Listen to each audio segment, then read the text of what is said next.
Tandaan nyo ang sinabi ko in period 9, ang importante ay power, di ba? Yung energy. Di ba? Ang period 9 po ay fire, which is power, no?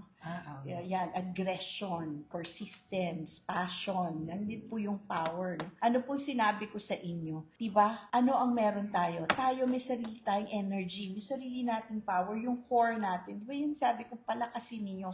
Kasi wala pong amount of money that can change the situation.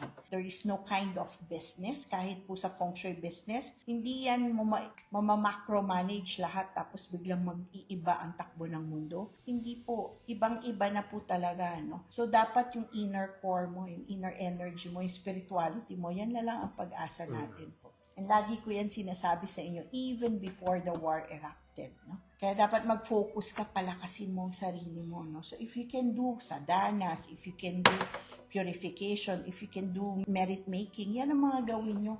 Diyan talaga magbabago lang ang takbo ng buhay natin.